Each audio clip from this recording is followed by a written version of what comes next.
Lorsque le numérique bouscule les habitudes, lorsque la modernité s'invite dans notre quotidien à l'échelle individuelle, à l'échelle de l'entreprise, petite ou grande, à l'échelle de l'État, lorsqu'il faut s'inspirer du numérique pour être plus efficace, plus efficient, plus compétitif, nous ne sommes jamais loin. Et lorsqu'il faut transformer tous ces progrès techniques en opportunités d'affaires, lorsque ces transformations numériques s'invitent sur la scène du commerce international, alors là, nous ne nous faisons pas prier. Nous sommes là pour prendre de la hauteur sur l'actualité, offrir des analyses critiques, proposer, conseiller, accompagner, agir. Nous profiterons donc de ce numéro pour voir avec nos frères africains et nos compatriotes congolais les leçons que nous pouvons potentiellement tirer du Togo qui a entrepris de numériser le processus de recensement de ses enfants vivant dans la diaspora. Salut les amis, je suis Dr Jean-Paul Mouka.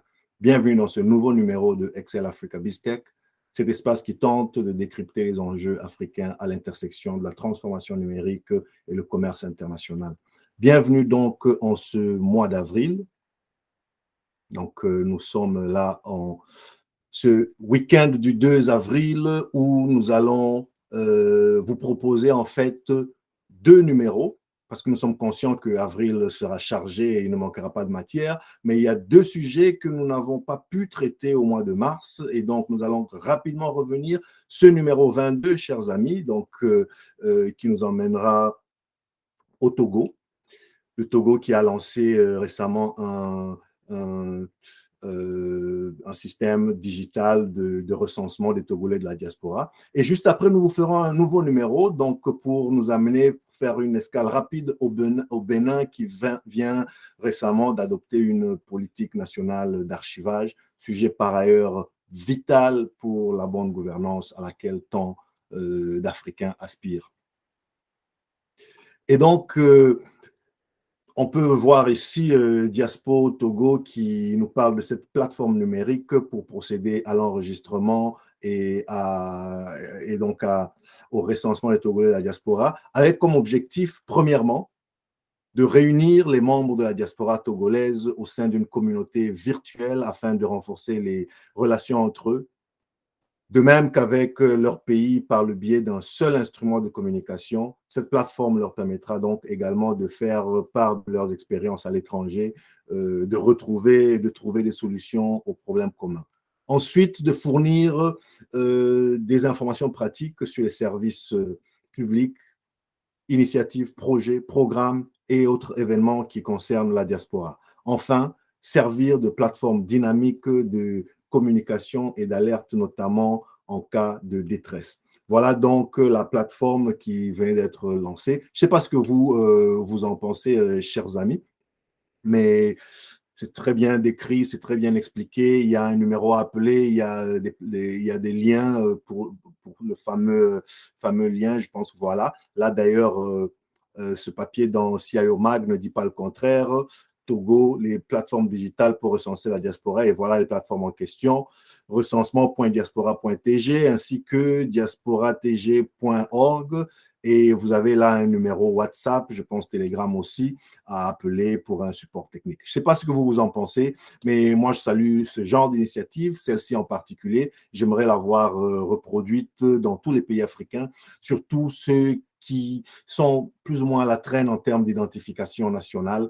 Je ne pense pas que des pays comme l'Afrique du Sud, par exemple, soient trop concernés par ce type de besoin. Car déjà localement, le pays dispose d'un fichier d'identification solide de sa population, carte d'identité, registre aux frontières qui enregistre en fait les entrées et les sorties de tous les citoyens et qui marche plutôt bien. Donc pour eux, je ne pense pas que ce soit un très gros souci. En revanche, je ne pourrais pas dire autant pour des pays comme la RDC. Alors, disons-nous déjà certaines choses sans jouer à cache-cache, les amis. Oui, je sais qu'en RDC, le simple sujet du recensement renvoie directement au sujet des élections. Tout recensement, selon notre conception en ce moment, doit forcément être électoral. Mais ça, c'est complètement oublié que la notion de base d'un recensement, c'est d'identifier et de compter une population dans un but de la quantifier et au-delà du nombre, d'en comprendre d'autres caractéristiques qualitatives. L'âge, tout ce qui est grand besoin, les aspirations, le pouvoir d'achat, le niveau d'instruction, etc., etc., etc. On doit même être en mesure de recenser les mamans au marché pour en déduire ce que l'on veut dans un cadre bien défini, dans des objectifs bien précis, sans avoir forcément sur la tête cette éternelle épée de Damoclès qui est le recensement national, le fameux recensement général de la population. Donc, je suis conscient que voilà, la simple évocation de ce sujet pourrait créer une sorte d'amalgame, euh, en- notamment chez mes compatriotes congolais qui m'écoutent. Alors, je vais très vite évacuer le sujet, quitte à y revenir dans un autre numéro spécial si vous le voulez bien. Donc, actuellement, tous les yeux des Congolais, les citoyens congolais sont tournés sur les élections en 2023, si elles ont lieu en 2023, mais ça, c'est un autre débat. Ceci me rappelle d'ailleurs, au sujet des élections, une critique très pertinente que j'entends de plus en plus chez bon nombre d'observateurs avisés et, et qui critiquent en fait cette hyper-focalisation sur les élections. Car hormis le coût exorbitant de cet exercice, qu'il faut donc vraiment remettre en question, c'est ce qu'ils appellent les élections pour les élections. C'est-à-dire, avant d'accéder au pouvoir, donc avant d'accéder à la gestion de l'État, on ne pense qu'aux élections, justement comme porte d'entrée, ce qui est tout à fait légitime.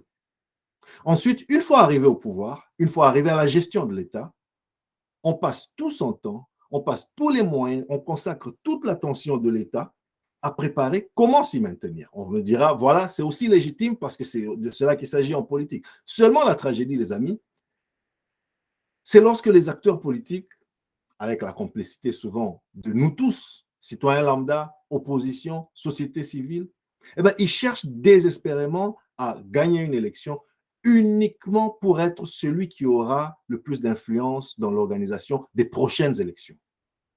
Donc, les élections dans ce système deviennent une fin, alors que les élections ne devraient jamais être autre chose qu'un simple moyen démocratique pour accéder aux commandes de l'État et faire ce que l'on ne peut pas faire sans être aux commandes de l'État, sans être au pouvoir, à savoir appliquer son programme de développement. Donc, entre deux élections, les amis, il y a le peuple, il y a des besoins à satisfaire, il y a un pays à développer, il y a la nécessité de le rendre plus rayonnant, il y a des progrès à réaliser. Je me suis d'ailleurs exprimé sans langue de bois il y a quelque temps sur certaines insuffisances constatées dans nos chancelleries notamment, à travers le monde. Je vous renvoie à cette vidéo où j'étais l'invité spécial de Télé 50 et que vous pouvez retrouver ici même sur cette chaîne. Je vous l'ai mise pour ceux qui ne l'ont pas encore vue. Elle est là, vous pouvez la visionner, la revisionner, la partager et commenter. Et dans ce bref entretien, j'attirais l'attention sur le fait que pour les Congolais vivant dans la diaspora, votre ambassade n'a aucune idée de votre existence. Sauf si, bien entendu, vous avez une tante ou un copain qui travaille à l'ambassade, ils ne connaissent à peu près rien de votre existence. Les représentations diplomatiques congolaises, surtout dans les régions exposées à l'instabilité et au conflit, telles que dans la région des Grands Lacs, eh bien, elles sont réduites à des sortes d'ONG auxquels on a recours lorsque peut-être des sans-papiers identifiés comme congolais sont arrêtés et doivent être expulsés, par exemple. Donc, il leur faut un laissez-passer consulaire ou essayer de plaider peut-être pour ceux qui sont encore récupérables ou que sais-je encore. Bref, que dans l'improvisation, dans l'urgence, pour essayer de parer au plus pressé. Les Congolais vivant dans la diaspora vous diront tous qu'un des rares gestes dignes de compliment que nos ambassades posent quasi spontanément et souvent sans frais, c'est la délivrance de la paperasse nécessaire lorsque vous avez le malheur de perdre un être cher ou un compatriote dont la dépouille doit être rapatriée au pays. Eh bien, c'est un geste plein d'humanité et de bienveillance.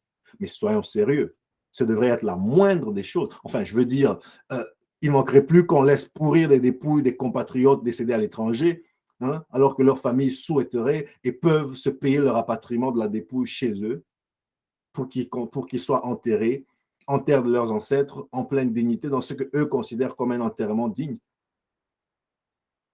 En attendant la mort, donc, chers amis, il y a la vie. Et dans la vie, il faut voir, est-ce qu'il y a des passerelles socio-économiques à consolider entre ceux qui sont dans la diaspora et ceux qui sont restés au pays? ou ceux qui arrivent? Y a-t-il un moyen d'imaginer des programmes simples de mentorat, par exemple, pour ceux qui sont déjà installés et qui ont réussi dans leur domaine là-bas à l'étranger, pour que eux accueillent et encadrent les nouveaux qui arrivent selon le besoin, selon les filières? Bref, dans la diaspora, ils ne savent rien sur vous. Ils ne peuvent rien savoir sur vous de toute façon dans ces chancelleries, dans ces ambassades, dans ces missions diplomatiques. Ils n'en ont pas les moyens, ni même les outils.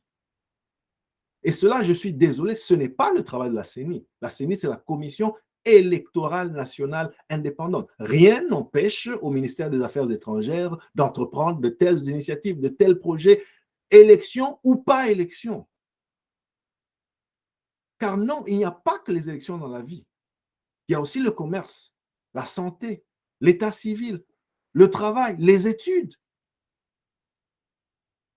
Voici donc, chers amis, le type d'initiative qui pourrait, un tant soit peu, résoudre un bon nombre de problèmes que je venais de soulever et dont il s'agissait en partie dans mon entretien sur Télé 50, que je répète, je vous recommande vivement. Bien loin des considérations politiciennes, futiles du reste. Faut-il, où on se pose la question, est-ce qu'il faut être certain de maîtriser dans quel sens elle pourrait voter cette diaspora souvent jugée incontrôlable, rebelle et têtue, avant de décider si oui ou non elle pourrait être recensée? Eh bien, désolé, la diaspora, celle qui peut voter, c'est-à-dire les adultes, ben, ils sont majeurs et vaccinés, comme on dit. Et aussi longtemps qu'ils peuvent prouver qu'ils sont Congolais, ils voteront pour qui ils voudront. Ils n'ont pas besoin de prendre l'avion pour aller au pays et se faire enrôler là-bas. Et donc, ils feront ce qu'ils veulent, comme tous les autres Congolais de Katakokombe ou de Kalemi, point final. Le sens de ce que nos amis togolais viennent de faire, c'est a priori de connaître et comprendre leurs compatriotes vivant hors de leurs frontières, notamment dans l'optique de comprendre les potentialités de leur contribution éventuelle au développement de leur pays, y compris pour ceux qui veulent rentrer au pays, parce qu'il y en a qui sont dans la diaspora depuis tant d'années et qui ont besoin de repères pour revenir investir ou s'installer ou tout simplement rentrer chez eux sans donner de justification à personne. D'ailleurs, si vous êtes togolais ou si vous connaissez bien ce dossier togolais, n'hésitez pas à nous dire si ça marche, comment ça marche. Pour ma part, j'ai retrouvé un papier que je vous ai mis en description. C'était sur RFI et je vous l'ai mis en commentaire, en description de la vidéo. Et il faisait état d'une certaine inquiétude, notamment de la part de l'opposition togolaise, qui, par principe, est opposée au pouvoir en place, évidemment, et qui verrait dans une pareille initiative rien d'autre qu'une tentative de contrôler, voire museler, traquer la diaspora, notamment ceux qui sont contre le président Gnassingbé, y compris en ciblant notamment ceux qui ont de fortes potentialités, parmi eux, par exemple, les Togolais considérés comme riches, fortunés. Bien, loin de moi l'idée ni la tentation d'essayer de m'immiscer ou de trancher dans cette chicane togolo-togolaise que je ne maîtrise pas et dont je ne peux pas ici me prévaloir de connaître les tenants et les aboutissants. Mais quoi qu'il en soit, les amis, l'idée seulement est déjà pour moi un vrai progrès. Et j'ai tenu à en informer mes compatriotes. Car vous ne pouvez nullement offrir un quelconque service à une population que vous ne vous donnez pas la peine de connaître, de compter. Qui fait quoi? Combien sont-ils? Quelles sont leurs problématiques? Quel est leur pouvoir d'achat? Comment pouvons-nous profiter de leur pouvoir d'achat pour en tirer les dividendes au profit du pays, plutôt que de laisser le gâteau entier à Western Union, à MoneyGram et tous les autres. Mais pour cela, chers amis, encore faut-il que nos dirigeants, y compris ceux qui se présentent comme opposants, comprennent seulement ces enjeux. Qu'ils daignent tout simplement ouvrir les yeux. Car comme vous le savez, il n'y a pire aveugle que celui qui refuse de voir. Voilà les amis, j'espère que vous avez aimé. Dites-moi ce que vous en pensez. Abonnez-vous, c'est gratuit et c'est le meilleur service que vous puissiez nous rendre. Envoyez-moi un petit pouce bleu. Retrouvez-moi sur toutes ces plateformes. Et ensemble, comme je ne cesse de vous répéter, essayant un tant soit peu d'éclairer les masses, les informer du progrès, les outiller pour la concurrence.